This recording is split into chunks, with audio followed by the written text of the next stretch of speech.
Right. ఇక detail చూస్తే YCP ప్రభుత్వం హయాంలో టీటీడీలో జరిగిన అక్రమాలు సంచలనంగా మారాయి. తిరుమల పరకాణిలో విదేశీ కరెన్సీ దొంగతనం కేసులో చోటు చేసుకున్న పరిణామాలు విస్తుగొలుపుతున్నాయి.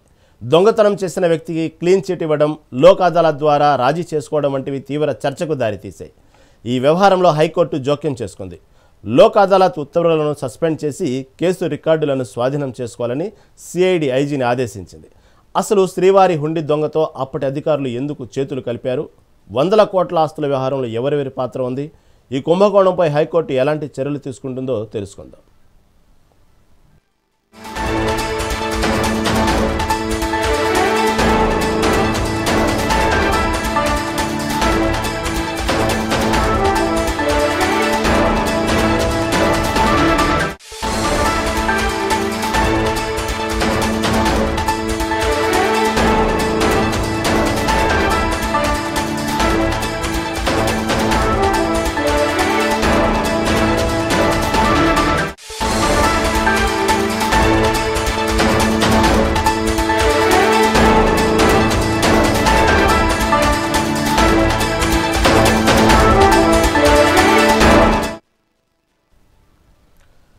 వైసీపీ ప్రభుత్వం హయాంలో టీటీడీలో జరిగిన అక్రమాలు సంచలనంగా మారాయి.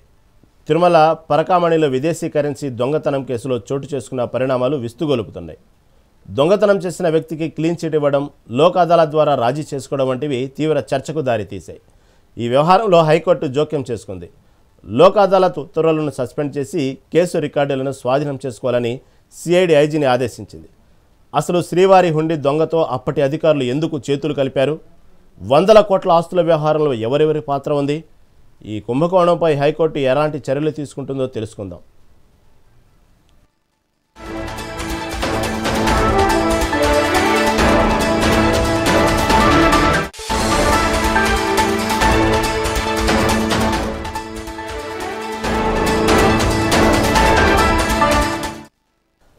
వైసీపీ ప్రభుత్వ హయాంలో టీటీడీలో జరిగిన అక్రమాలు సంచలనంగా మారిన విషయం మనందరికీ తెలిసిందే. ఈ తిరుమల ఏదైతే ఉందో పరకామణిలో విదేశీ కరెన్సీ దొంగతనం కేసులో చోటు చేసుకున్న పరిణామాలు అయితే మనందరికీ ఒక రకంగా విస్తుగొల్పే విషయమని చెప్పుకోవాలి. ఎందుకంటే దొంగతనం చేసిన వ్యక్తికి క్లీన్ చిట్ ఇవ్వడం, అదేవిధంగా లోక్ అదాలత్ ద్వారా రాజీ చేసుకోవడం వంటివి ఈ బాగా తీవ్ర చర్చకు దారితీస్తున్నాయి. అది కేవలం వైసీపీ హయాంలోనే సాధ్యం అంటూ కూడా కామెంట్లు వినిపిస్తున్నాయి. దీని గురించి మరింత విశ్లేషణ మనకు జూన్ ద్వారా ప్రముఖ న్యాయవాది క్రాంతి చైతన్య గారు అందిస్తారు. చైతన్య గారు నమస్తే అండి. నమస్తే అండి. దీన్ని ఎలా చూడాలి? అసలు ఏంది ఈ విధంగా లోక్ అదాలత్లో పెట్టి నష్ట నివారణ చర్య చేసి కేసు కొట్టేయడం అనేది అది ఎంతవరకు సబబంటూ హైకోర్టు కూడా దీన్ని స్వాధీనం చేసుకుంది, ఈ కేసుని మళ్ళీ రికార్డుని. దీన్ని ఎలా చూడాలి? ప్రాథమికంగా ఒక దొంగతనం చేసినటువంటి వ్యక్తి మీద కేసును లోక్ అదాలత్లో రాజీ చేసుకోవడం అనేటువంటిది చట్ట విరుద్ధం, అది ఇల్లీగల్. చట్టం ఏం చెప్తుందంటే ఒకవేళ అది దొంగతనం అనేటువంటిది చట్టం దృష్టిలో కాంపౌండబుల్ అఫెన్స్, రాజీ పోయేటువంటి కేసే. అయితే ఎవరు రాజీ పోవాలి? ఆ యొక్క సొత్తు ఎవరి సొత్తు చోరీ అయింటదో ఆ సొత్తు యొక్క ఓనరు రాజీ పోవచ్చు. రైట్ రైట్, ఇది బాగుంది. ఇక్కడ చోరీ అయినటువంటి సొత్తు ఎవరిది? హుండీలో వేసినటువంటి కానుకగా హుండీలో సమర్పించినటువంటి డబ్బు కానీ ఏదైనా కానీ ఒక విలువైనటువంటిది. దానికి ఓనర్ ఎవరు? ఓనర్ ఎవరంటే దేవుడే. సో దేవుడి సొత్తు అది. ఆ దేవుడి సొత్తు చోరీకి గురైనప్పుడు రాజీ చేసుకోవడానికి ఇక్కడ కంప్లైంట్ ఇచ్చినటువంటి ఫిర్యాదుదారైనటువంటి విజిలెన్స్ డిపార్ట్మెంట్ కేవలం వాళ్ళు ఫిర్యాదుదారులు మాత్రమే. They are not the owners of the property. వాళ్ళ ప్రాపర్టీకి ఓనర్స్ కాదు. వాళ్ళకి చట్టం దృష్టిలో ఎటువంటి ఏ విధంగానూ ఏ కోణంలోనూ ఆ కేసును రాజీ పోవడానికి చట్టం అనుమతించదు. అనుమతించినటువంటి ఒక కేసులో విజిలెన్స్ వాళ్ళు కేవలం ఫిర్యాదుదారులైనంత మాత్రాన ఆ కేసును లోక్ అదాలత్లో రాజీ చేయడం అనేటువంటిది చట్ట విరుద్ధము. ఒకవేళ రాజీ చేయాలనుకుంటే EO is the custodian of the property of the temple. దాన్ని ఒక బోర్డు రెజల్యూషన్ పాస్ చేసి బోర్డులో ఎగ్జానరేట్ చేసి దానికి అతను అనుమతి పొందిన తర్వాత మాత్రమే ఒకవేళ కోర్టులో ఒకవేళ రాజీ చేసుకునే అవకాశం ఉండొచ్చు. అది కూడా చట్ట సాధ్యాసాధ్యాల గురించి చాలా లోతుగా పరిశీలించాల్సిన అంశం.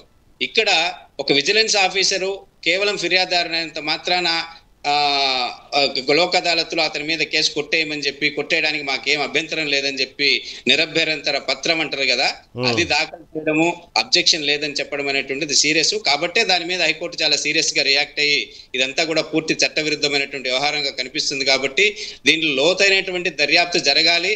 దర్యాప్తు జరిగినప్పుడు మాత్రమే దీని వెనక ఎవరెవరు ఉన్నారు, ఏమేం జరిగింది అనేటువంటి విషయాలు వెలుగులోకి వస్తాయని చెప్పి హైకోర్టు ఇవాళ నిన్న రెస్పాండ్ అవ్వడం జరిగింది. అంటే ఇక్కడ క్రాంతి చైతన్య గారు, ఈ టీడీపీ హయాంలో నుంచే ఈ వ్యక్తి సదరు ఎవరైతే ఉన్నారో రవికుమార్ అనే వ్యక్తి అప్పటి నుంచే ఈ విధంగా దొంగతనాలు పాల్పడుతున్నారు, దాన్ని మేము పట్టుకున్నాము, మా హయాంలో పట్టుకొని మొత్తం రికవరీ చేశామంటూ దాన్ని ఈ విధంగా ప్యాచ్ వర్క్ చేసుకుంటుంది వైసీపీ. దీన్ని ఎలా చూడాలి? అంటే ఇప్పుడు ఒక వాస్తవం అయితే ఇతను చాలా సంవత్సరాల నుంచి ఆ దొంగతనం చేస్తున్నాడు అనేటువంటిది ఒక వాస్తవం. ఎందుకంటే కేవలం ఒక పరకామణిలో పనిచేసేటువంటి ఒక ఉద్యోగి అతనికి వచ్చేటువంటి జీతభత్యాలతో అతను కోట్లాది ఆస్తుల్ని కూడబెట్టేటువంటి అవకాశం లేదు. అతని కోట్లాది ఆస్తులు ఎట్లా వచ్చినాయంటే కేవలం ఈ పరకామణిలో అత్యంత చాకచక్యంగా తెలివిగా అతను చేసినటువంటి చోరీ ఫలితంగానే అతను బయట ఆ చోరీ చేసినటువంటి సొమ్ముతోనే బయట ఆస్తులు కొన్నాడనేటువంటి ఒక వాస్తవం. అది రేపు సిఐడి విచారణలో కూడా స్పష్టంగా బయటపడేటువంటి అవకాశం ఉంది. సరే, ఎవరి హయాంలో ఈ చోరీ జరిగింది, ఎవరు పట్టుకున్నారు, ఒకవేళ పట్టుకున్నారు ఓకే, పట్టుకున్న తర్వాత అది మీ ఘనతే. లేదు అక్కడ ఉన్నటువంటి ఇప్పుడు ప్రభుత్వాలు ఏం చేయవండి, అక్కడ ఉన్నటువంటి విజిలెన్స్ డిపార్ట్మెంట్ అనేది ఒకటి ఉంటది, వాళ్ళు చేస్తారు అంతేగాని అది వైసీపీనా లేకపోతే టీడీపీనా అనేటువంటి దానికి ప్రభుత్వాలకు అట్రిబ్యూట్ చేయడం కాదు. అయితే ఎవరి హయాంలో జరిగినప్పటికీ కూడా ఒక దొంగను పట్టుకున్నారు, పట్టుకున్న తర్వాత చట్ట ప్రకారం అతన్ని శిక్షించాలా, అంతేగాని చట్టాన్ని లాలూచి పడి అంటే వీళ్ళు చెప్పుకుంటున్నారు ఏమని, మేము చాలా సొత్తు రికవరీ చేసి గుడికి దానం చేశామంటే గిఫ్ట్ డీడ్లు రాసిచ్చామని చెప్పి. సో అలా చెప్పేటువంటి వాళ్ళకి నా ప్రశ్న ఒకటే, ఇప్పుడు మన ఇంట్లో ఒకడు బంగారం దొంగతనం చేస్తాడు లేదా డబ్బు దొంగతనం చేస్తాడు, తిరిగి ఈ డబ్బులు నీకు ఇచ్చేస్తున్నాను, నేను దొంగతనం చేయలేదంటే దొంగతనం కాకుండా పోతుందా? Just mere recovery of the stolen property. చాలా కేసుల్లో స్టోలన్ ప్రాపర్టీని రికవర్ చేస్తారు, రికవర్ చేసి అప్పగిస్తుంది కోర్టు. అప్పగించినంత మాత్రాన మన శిక్ష చేయకుండా వదిలేస్తుందా? ఇక్కడ కూడా అతను చోరీ చేసినటువంటి సొత్తును రికవరీ రూపంలో కాకుండా వాళ్ళ గిఫ్ట్ రూపంలో తిరిగి కొంత టీటీడీకి రాయించుకున్నారు, అది ఓకే. అయితే రాయించుకున్నంత మాత్రాన అతను చేసినటువంటి నేరం కాకుండా పోదు కదా చట్టం దృష్టిలో.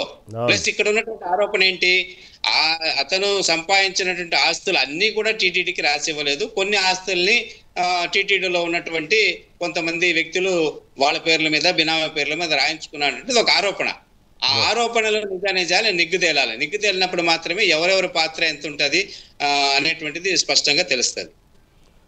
ఈ రవికుమార్ అనే వ్యక్తి జిఆర్ మఠం, ఏదైతే జిఆర్ మఠానికి సంబంధించిన ఉద్యోగి కాబట్టి దాదాపుగా జిఆర్ మఠంలో ఉండే ఉద్యోగులకు తనిఖీలు ఉండవంట, మళ్ళీ అక్కడ రూల్స్ ఏందో మనకు పెద్దగా ఐడియా లేదు, కానీ దానికి సంబంధించినటువంటి ఉద్యోగి కాబట్టి అతనికి ఈ చెకింగ్లు ఈ పెద్దగా రూల్స్ అప్లై కావు కాబట్టి ఈ విధంగా డాలర్లు తరలించాడనే వార్త ఒకటి వస్తూ ఉంది. అదేవిధంగా దీనికి సంబంధించినటువంటి ఎవరైతే టీటీడీ అధికారులు కానివ్వండి, పోలీసులు కానివ్వండి, దీనిని సహకరించకపోతే ఇంత భారీ మొత్తంలో అయితే ఇతను చేసేవాడు కాదు. దొంగతనాలు కానీ ఇలాంటి అవినీతి సొమ్ము కానివ్వండి, ఇలాంటి భారీ ఆస్తులు కూడగట్టుకోవడం అనేది అంత ఈజీ కాదనే వార్త కూడా ఇంకోటి సర్కిల్లో జరుగుతూ ఉందండి. అది ఒక రకంగా వాస్తవం ఏంటది. ఎందుకంటే ఒక వ్యక్తి కింది స్థాయి ఒక ఉద్యోగి అంత హస్తలాఘవం ప్రయోగించో లేకపోతే ఇంకోటి చేసినాడని అంటే నిరంతరం 24 గంటలు సీసీ కెమెరాల పర్యవేక్షణలో ఉన్నటువంటి ప్రాంతంలో నుంచే అతను ఈ విధంగా చేసినాడంటే ఖచ్చితంగా ఎక్కడో మిగతా వాళ్ళ పై అధికారులు లేకపోతే వాళ్ళకి అక్కడ సంబంధించినటువంటి వ్యక్తుల ప్రమేయం ఉండే అవకాశం ఉంది. కాబట్టి దీని మీద లోతైనటువంటి దర్యాప్తు చేస్తే వాస్తవాలు వెలుగులోకి వస్తాయి. అయితే ఇతను జీయంగా మఠానికి సంబంధించిన వ్యక్తి కాబట్టి తనిఖీలు ఉండవు అదే అనేటువంటిది వీళ్ళు ఇచ్చుకున్నటువంటి ప్రివిలేజే కానీ చట్టం దృష్టిలో కానీ టీటీడీ రూల్స్ అండ్ రెగ్యులేషన్స్ లో కానీ ఏ వ్యక్తినైనా కానీ సోదా చేయాల్సిందే. Nobody is exempted. ఎవరు చట్టానికి రూల్స్ కు రెగ్యులేషన్స్ కు అతీతులు కారు. ప్రతి ఒక్కరిని అతని మఠం నుంచి వచ్చినంత మాత్రాన అతని సోదా చేయకూడదు అనేటువంటిది ఎక్కడా లేదు. అది వీళ్ళు ఇచ్చుకున్నటువంటి ప్రివిలేజ్ తప్ప వేరేది కాదు. కాబట్టి ఇతన్ని సోదా చేయకుండా వదిలేయడం అనేటువంటిది కూడా రూల్స్ కి విరుద్ధము, అది ఇల్లీగల్, అది it facilitates him to theft the property. అంటే ఇప్పుడు దీన్ని ఎలా చూడాలండి? ఇప్పుడు సపోజ్ లోక్ అదాలత్ సంబంధించినటువంటి తీర్పు లోక్ అదాలత్ కూడా ఎలా ఇచ్చింది దీనికి సంబంధించి? మీరు చెప్పినట్టుగానే వాస్తవానికి రూల్స్ ప్రకారం, చట్టం ప్రకారం తీసుకుంటే ఈ లోక్ దొంగతనానికి అదాలత్ సంబంధించి లోక్ అదాలత్ ఇవ్వకూడదు.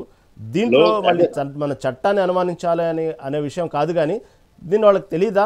దీన్ని పరిగణలోకి తీసుకోరా? ఇలాంటి విషయాల్ని లోక్ అదాలత్లో కొట్టేయకూడదు కేసు అనే విషయం తెలీదా? మళ్ళీ దీన్ని హైకోర్టుకు అలగజేసుకొని దీనికి సంబంధించి మళ్ళీ ఇంకొక సిఐడికో సిబిఐకో ఇచ్చేటంత అవసరం ఎందుకు వచ్చింది? దీనికి సంబంధించి ఎక్కడ లోపం జరిగింది? లోక్ అదాలత్ ఎందుకు ఈ పొరపాటు చేసిందంటే ఏమంటారు? ఖచ్చితంగా మ్యాజిస్ట్రేట్ ఎవరైతే జూనియర్ సివిల్ జడ్జి ఆ లోక్ అదాలత్ ని అవార్డుని పాస్ చేశాడో అతను కూడా ప్రొసీజర్ ఇర్రెగ్యులారిటీకి పాల్పడినాడనేది వాస్తవం.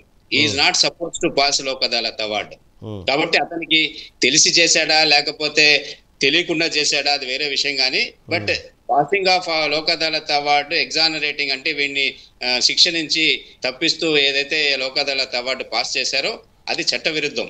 అది విజిలెన్స్ ఆఫీసర్ వచ్చి నేను రాజీ పోతున్నాను అని అంటే దాన్ని యాక్సెప్ట్ చేయడం అనేటువంటిది, మ్యాజిస్ట్రేట్ యాక్సెప్ట్ చేయడం అనేటువంటిది అది ఇల్లీగల్.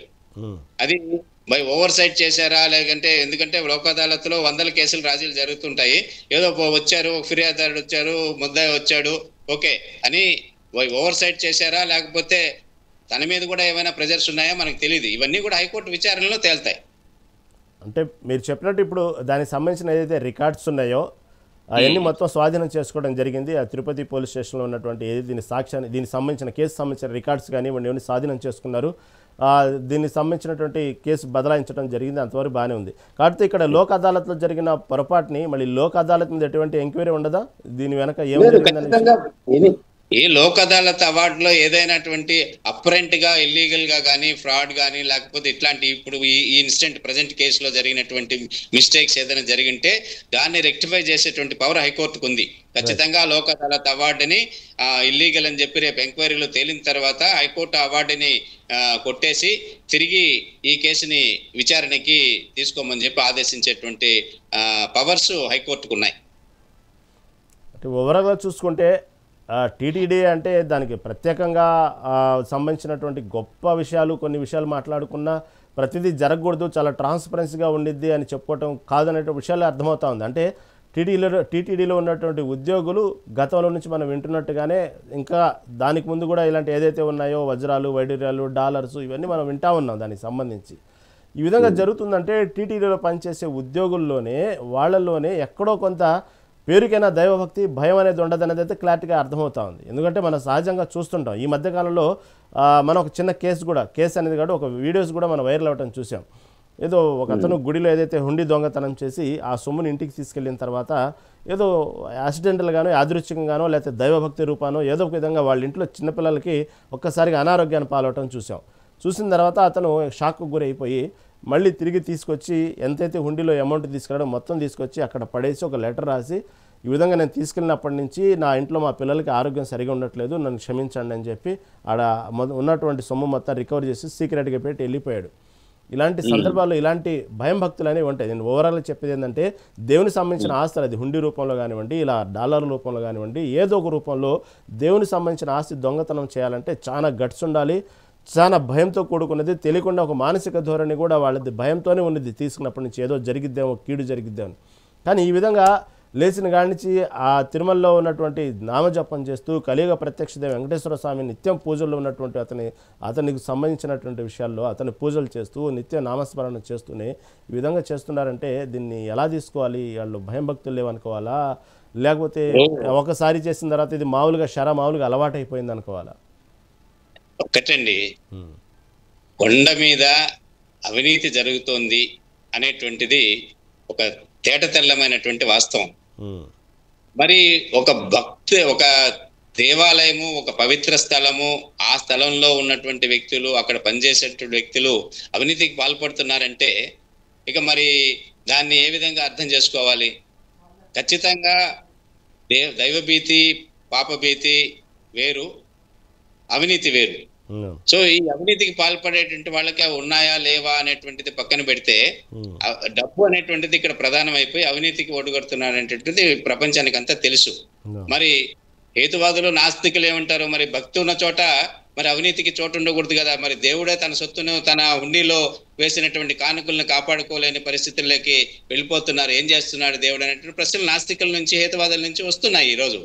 సో కాబట్టి దీనికి కావాల్సింది మనిషిలో నిజాయితీ, నీతి, నిబద్ధత, క్రమశిక్షణ ఇవి ఉండాలంటే. ఇవి లేనప్పుడు ఖచ్చితంగా అవినీతి జరుగుతుంది. ఏ ప్లేస్ అయినా కావచ్చు, అది తిరుమల కావచ్చు, తిరుపతి కావచ్చు, ఇంకొక ఊరు కావచ్చు, ఏదైనా కావచ్చు. అవినీతికి పాల్పడేటువంటి వ్యక్తులకి స్థలం అనేటువంటిది, ప్లేస్ అనేటువంటిది ఇంపార్టెంట్ కాదు. ఎక్కడ అవకాశం దొరికితే అక్కడ అవినీతికి పాల్పడుతున్నారు సమాజంలో.